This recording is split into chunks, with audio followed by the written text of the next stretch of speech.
It has been 4 years of the Begin Within Health show. And while I'm here week in, week out, sharing things with you that I know are going to help you to improve your health. For this fourth anniversary episode, I'm going to share with you 4 things that have changed for me. Let's dive in. You're listening to the Begin Within Health Show with Nate Slager. For more, go to beginwithin.fit/podcast, or to enroll right now in our flagship coaching program, go to beginwithin.fit/coaching. I can't believe that it has been 4 years that we have been producing this show, and it has been such a labor of love. I know I've told you that before. I absolutely love doing this show, and I thank you so much for your support and for being a loyal listener, and for being somebody who is focused on becoming the best version of yourself. I think that that is one of the most rewarding and important journeys that any of us could be on. And health and fitness, while sometimes it's a frustrating place to be, it is a place where we can move the needle in becoming a better version of ourselves. Sometimes in some very practical, simple ways, by just making some changes, some swaps, changing our schedule a little bit, adding something in, and then seeing some big results. And I've been doing that as well. Right now, over 4 years, over 240 episodes. This is episode 241, and a whole lot of conversations about health, about habits, about what it takes to stay strong for the long haul, to actually make choices, take actions right now that are going to help us to have a better quality of life day in and day out, and sharing as often as I can some action steps that you can take each and every week in order to improve and to move forward. But while I've been sharing interviews that I've done with experts and sharing insights that I have taken away from the clients I've worked with, as well as those expert interviews and the ever going research, ever ongoing research that I love to do in the realm of health and fitness, I have also been changing. I've been growing right alongside you. And today I want to share with you some of the biggest changes that I personally have made. And I hope that it gives you an opportunity to reflect for yourself on these 4 areas, how it's going for you. If there might be reason now to make some further adjustments. So I'm pulling back the curtain. I'm pulling back the curtain a little bit and talking about how my own approach to my own health has evolved over the years of doing this show. And some of these changes might surprise you. You might think, wow, I can't believe it took him that long to figure that out. I can't believe that a personal trainer and somebody in the fitness industry helping others to be healthy didn't have that figured out yet, didn't um, have that in place yet in his life. Or you might think, oh, I didn't think that was that big of a deal. I don't think it's that important, right? But I'm going to share it with you and tell you, this has been really important for me.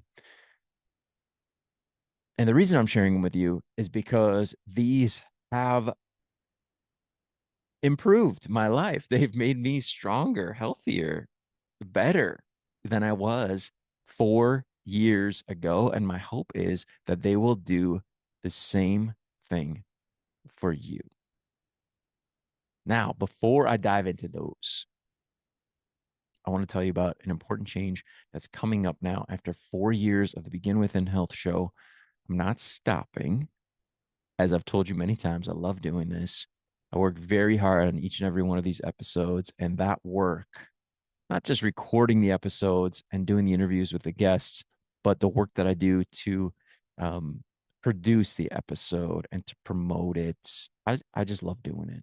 I absolutely love it. It's one of my favorite aspects of my job on a weekly basis. So I'm not going anywhere. But what I am going to be doing is producing more episodes. So beginning in March of 2025, the intent, the plan is that you will see more episodes, more of what we at one point tried to do our bonus episodes on Tuesdays. You're going to see more of those. And those Tuesday episodes, my intent is to keep them short, to keep them sweet. You know, I love to talk, so that I might struggle with that a little bit, but they're going to be a little bit more practical, a little simpler, sharing a health news piece, a study, something that I want to bring to light for you to benefit you right now. And our Thursday episode, the one that's already in place, is going to continue to be a little bit longer form, more of an interview, more of a framework, something that is really going to help you get focused on one issue very deeply each and every week. So that is one of the big changes, one of the big commitments. I'm going to be spending a little bit more time here with you in front of the camera and with the microphone in my face to bring to you more, more, so that I can continue to help you to move in a healthier direction and become a better version of yourself, as I am trying to do right along with you. Now, before I share these 4 things, right? 4 years of the show, I'm going to share 4 things, my top 4 things that have changed for me over these 4 years. One little footnote, right? One little asterisk before we dive in. And as this is important to remember, that as we make changes, the truth is, for you and me, there is absolutely no guarantee that any single thing we do, any habit, any workout, any intervention is going to prevent disease and add, years to our life as we get older. We don't we don't get that certainty. And that is unfortunate, right? I want to say that, but what we do get is a reduction in the risk of disease and earlier death, a reduction in risk, which I think is important, because if odds are good that something is or isn't going to happen, if the odds are really, really good, then we're more likely to take action in that direction. And at the same time, if we're not taking steps to intervene, if we're not making changes, positive changes to reduce risk of disease and death, then we're actually increasing the risk of disease and death. There's no like, I'm going to just stay the same. I'm going to be average risk. The way the world is, the way life is, we are either increasing the risk by the choices we make, or we're decreasing the risk by the choices we make. And I think you want to reduce the risk. That's why we're here, right? We all want to reduce the risk, kind of to stack the odds in our favor more fully.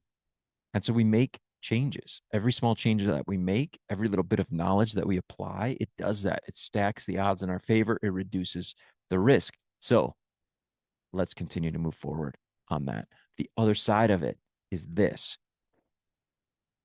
the right changes, and the ones I'm about to share with you that I've found have been very important, don't just change the future. They make life better right now.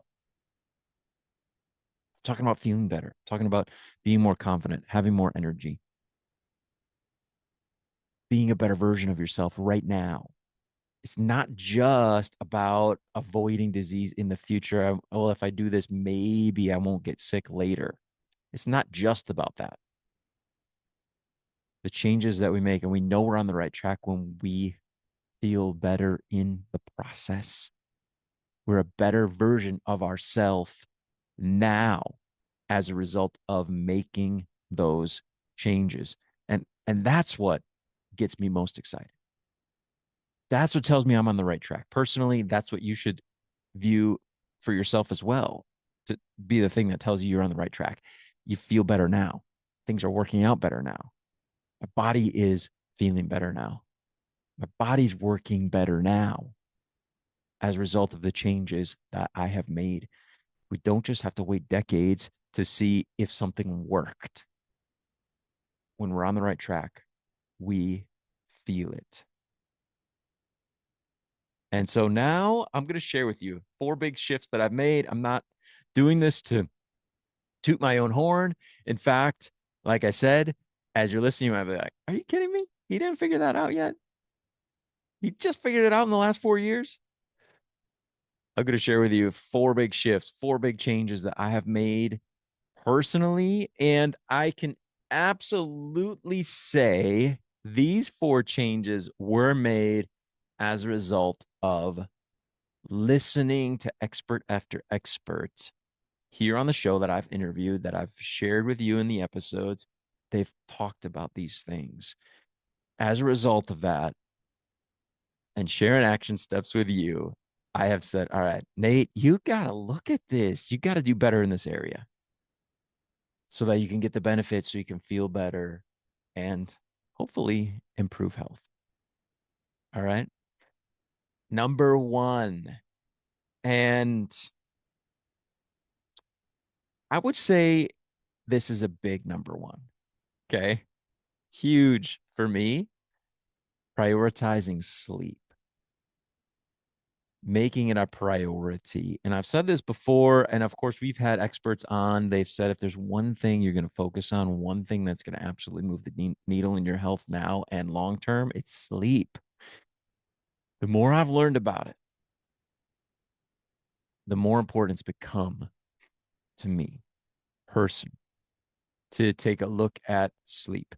And here's where it has made the biggest difference for me. And I think for you as well, if there's an opportunity to improve sleep, here's where it's going to show up for you. It's going to show up in the nighttime routine. I think most of us tend to wake up, we tend to get up out of bed at the same time as a result of the schedule of the day, but it's on the front side of the sleep schedule where we often need to make some adjustments in order to spend more time sleeping, right? And also to sleep better while we're there. So first of all, the time, I mean, that has changed a lot for me over the years. And um, I have a wife that loves to stay up. She's kind of a night owl, always has been. I personally feel like that's probably the comfortable place for me as well, is to kind of stay up a little bit later, sleep in the morning. My schedule just hasn't allowed that. So what I've done over the years is made sure that I got up, and I was always kind of looking at the clock. And for me, for some reason, I was like 6 hours, 6 hours. That's enough sleep. That's fine. As long as I get 6 hours, right? If I have to get up at 4, I just got to be sleeping by 10, 6 hours, right? Oh, was I wrong? I was wrong for so many years. And it's it's no secret, right? 8 hours is the ideal, right? Or even a little bit more. Some experts now are saying 7 minimum, 7 to 8. Like, it's out there. It's well established. When we look at how sleep cycles work and we look at circadian rhythms, that's the amount of time that we need. So I have to look at my schedule and say, am I even getting myself to bed in time to be there for 7 to 8 hours, laying down in the dark with my eyes closed, right? Is it even possible? And as a result, I got to adjust the nighttime routine. But as I've gotten older and as I've learned from experts these last 4 years, that front side of the sleep schedule, the evening time, I've come to cherish getting to bed earlier. And here are a couple ways in addition to just looking at the schedule, right? And I'm talking about not not looking at streaming shows at the end of the day or whatever as like my revenge for not getting the day that I wanted or to get to do what I wanted during the day. And now at night I'm going to do what I want as late as I want, right? I think that attitude is something I had to really give some attention to. And then just say no. Have some boundaries. By this point, I want to be in bed. And for me, I like to read a little bit before I go to sleep. I find that really just relaxes me, gets my eyes tired. And after I've read, man, put the book aside and lights out, crash. Other adjustments that I've made that help me to get better sleep. And I know this just based on how I feel. I've done some sleep trackers, not super, super crazy about it because I feel like sometimes I get too much info and then I start to wonder and question. But uh, looking at what's happening in the evening in terms of what I'm eating and when I'm eating it, for me, having an empty stomach before bed helps the sleep so much that it's worth sacrificing the nighttime snacking or whatever I used to do. And I used to do that. Also, taking a look at alcohol use. Now, that's a whole nother thing. I don't have it in one of my four, but taking a look at alcohol use, super important, especially because it impacts what happens with our brain as we sleep. Our sleep quality is drastically reduced. Our stress levels are increased when we're consuming alcohol. And in the culture in which we live, typically we're not consuming it all that early in the day, right? So the 5 p.m., it's 5 o'clock somewhere, right? When it's consumed, especially closer to bedtime, it definitely affects our sleep, whether we know it or not. And that is going to take a toll on our health night after night, week after week, month after month, year after year. That is going to increase our risk of disease. So, taking a look at those things that help you to sleep better. I think as an action step, if sleep is something that you need to prioritize, just do this. Start to tune in on the nights that you sleep well. If you wake up in the morning, my favorite is when I wake up and I'm like, what day is it? Right? Where am I? What happened? I slept so soundly. Those mornings when you're like, yeah, I slept good. Backtrack. Think back. What did I do last night? Or what didn't I do last night that likely contributed to sleep? For me, it's not eating close to bedtime, especially carbohydrates and alcohol use, as well as just sticking to the schedule. Get me in bed around 9 p.m. so that I can get my 7 to 8 before I have to get up in the morning. Right. Number one, prioritizing sleep. Number two, this one we've heard a lot, especially recently. Understand the power of natural light, fresh air, being outside. Understanding that power. It impacts every cell in our body if we're getting enough sunlight. And it helps us to sleep better when we've been outside, when we've gotten tuned in with the natural rhythm of the sun.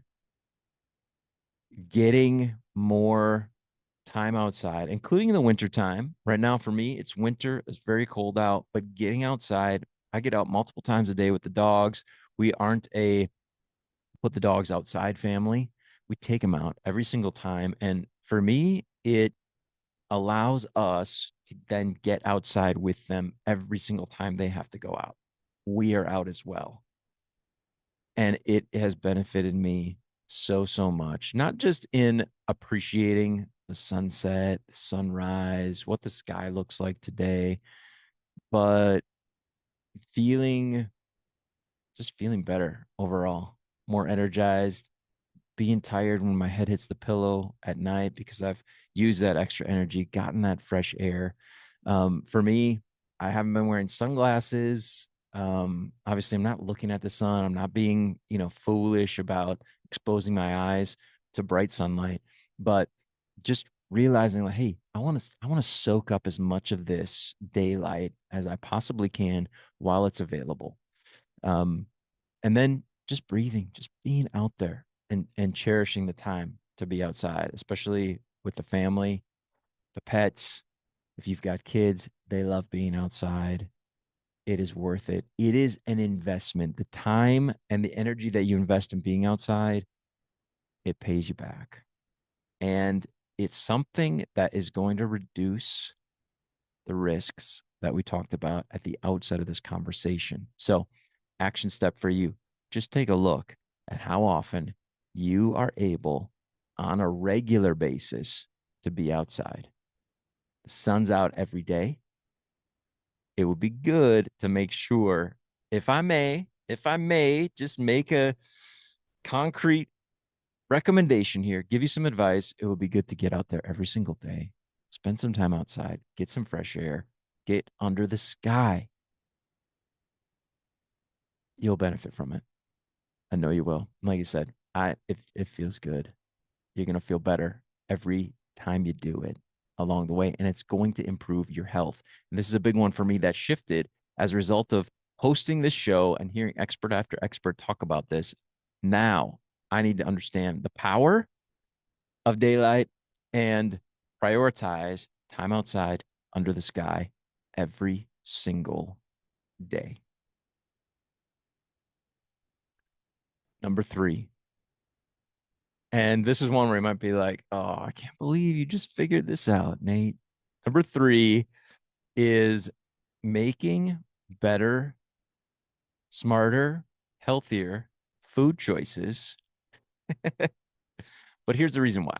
You know that we have to do that. I'm a big one on have some fun once in a while. I'm not a strict dieter. I don't enjoy diets. I don't recommend them. I want to make adjustments and changes that I can continue to stick with day in and day out as a lifestyle. And so we tend to eat pretty healthfully, lots of veggies, leaves. We love frozen veggies because of their accessibility to us, right? After we do the shopping, they're there for us. We can heat them up relatively easily, unthaw them, and use them versus having to worry about all the fresh stuff that we bought or even how far it traveled before we got it or how long since it was picked, that kind of stuff. Those are definitely concerns that we have to take with fresh produce wherever that we live, right? How many thousands of miles did it travel? How long ago was this harvested? We like the frozen stuff. We like local stuff as much as we can. We like organic as often as possible. But here's the reason for the shift for me. And again, I like to have the fun once in a while, but I have had less fun than ever in terms of nutritionally, right? And you know what I mean by fun. I'm not saying my life is boring. I'm not saying I don't have any fun anymore. Um, but the reason is because I have had a deeper respect instilled on me for the digestive process as a result of hosting the show and understanding all the implications in gut health, the microbiome, blood sugar balance, all these things. And what I've come to really appreciate more deeply is the miracle that digestion is for you and me. And as a result of understanding that and more deeply respecting that miracle, it has moved me less and less to want to throw something down the hatch that my body just doesn't know what to do with. You know what I mean? So less and less do I feel impelled to want to go for less healthy food.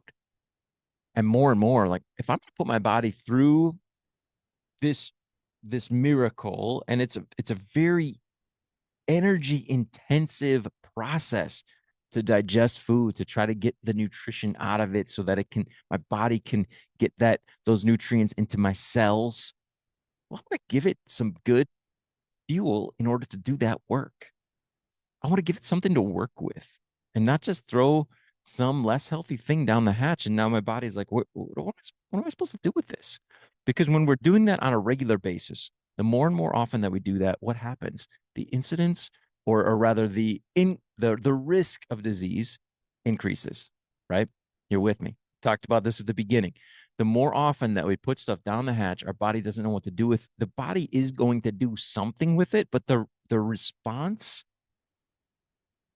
often is inflammation, is an unhealthy gut, and higher risk of disease.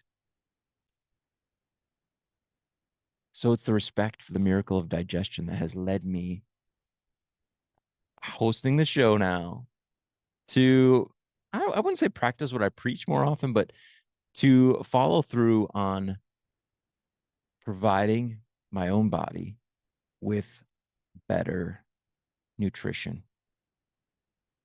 And along with that, one of the biggest adjustments I think that I've also made in my eating is to look at timing of meals, to have a nice square meal.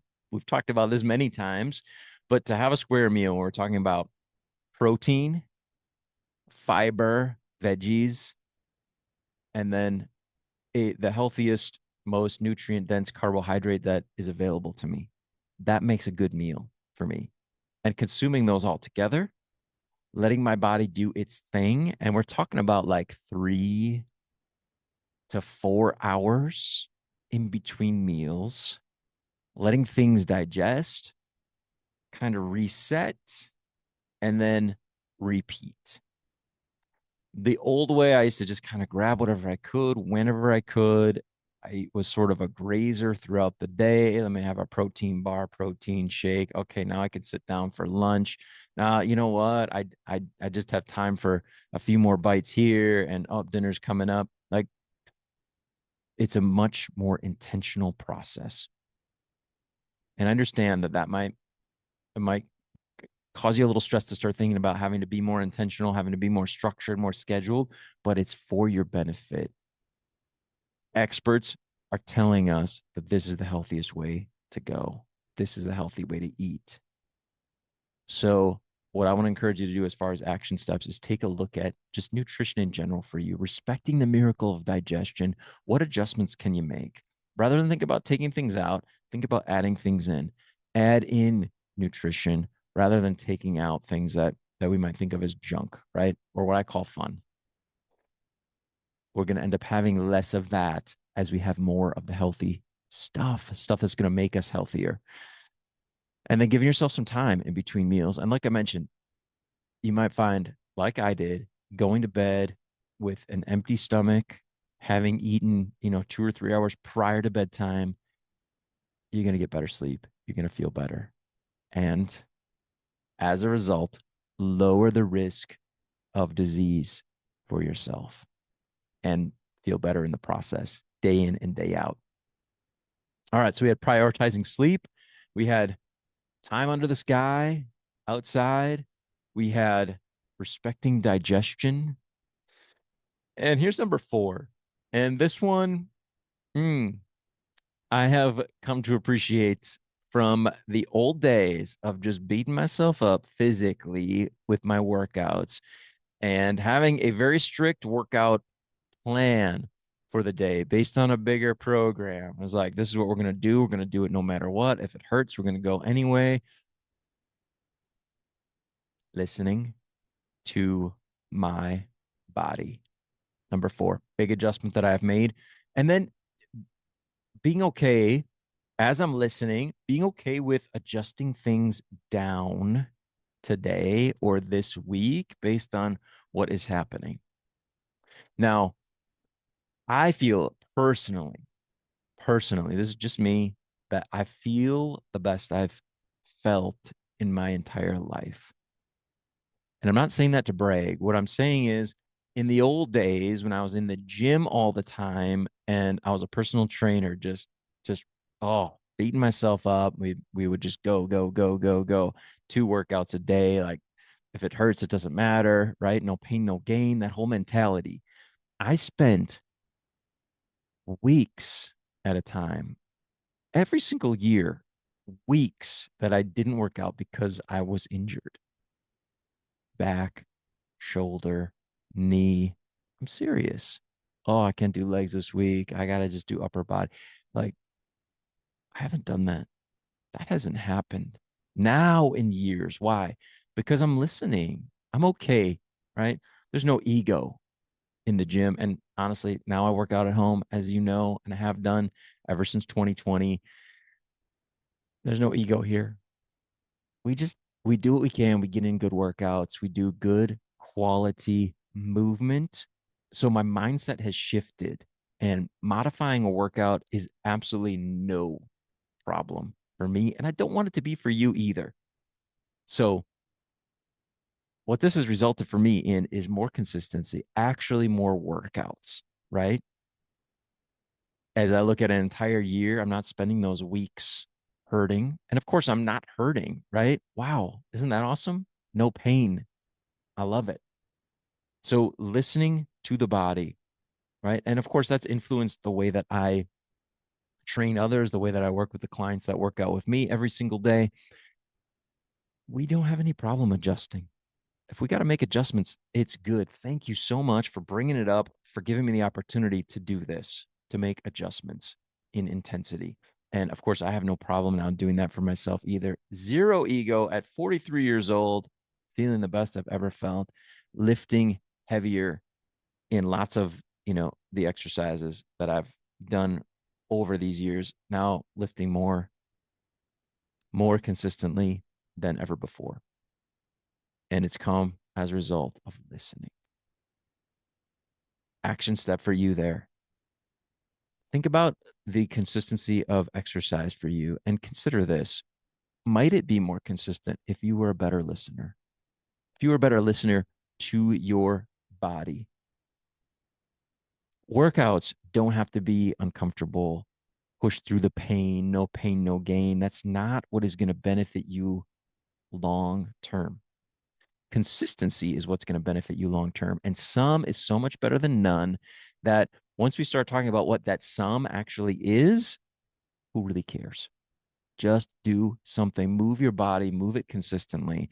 And if you want to talk about what's the best way to move for us as we age in order to lower the risk of disease, it's strength training. It's using those muscles. So if you can consider that at some point, shifting into strength training, it's going to benefit you so much. And if we're talking about strength training, we can get lost in the you should do it this way, you should do that, lift it this way, lift it this many times. Again, doing it is so much better than not doing it. But I don't want you to get so wrapped up in that. Just do it. Put forth some energy. Use those muscles on a regular basis. You're going to feel good every single day. And you're going to lower that risk that we talked about of injury and of disease and live each day better between now and then. So there they are. 4 things: sleep, getting outside, digestion, and healthy movement, listening to my body. I hope that for you, you will continue to be here with me for the years to come of the Begin Within Health show, and that you'll continue to make shifts as well. I think so much if I could go back and talk to 4-year-old Nate or 4 year ago Nate, 4-year-old Nate, well, that'd be fine too.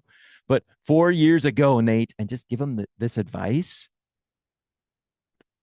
it would benefit him so much.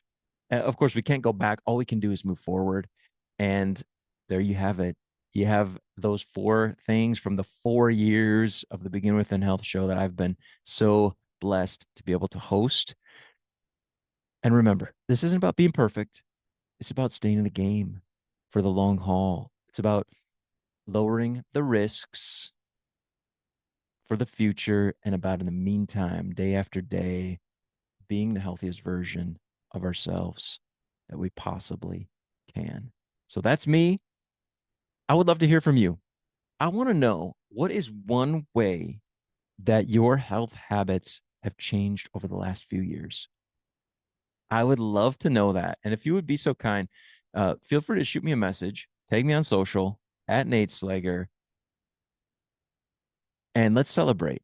Let's celebrate growth together. Let's celebrate development together. That is what this is all about. And if you have been here for all 4 years, I want to say thank you so much. I appreciate you listening. I'm excited to see the growth of the show, and it definitely has been recently growing. So thank you if you've been sharing. Thank you for your ratings and your reviews, especially on Apple Podcasts. That helps us so much. And if you're just tuning in for the first time, thank you for being here. There is a bunch of episodes from the last 4 years that are waiting for you. Go listen, spend some time, connect up with me on social. Let me know what you think. This podcast exists because of you, because you've continued to find it to be valuable. So let's stay strong. Let's keep living long together. Keep taking good care of yourself.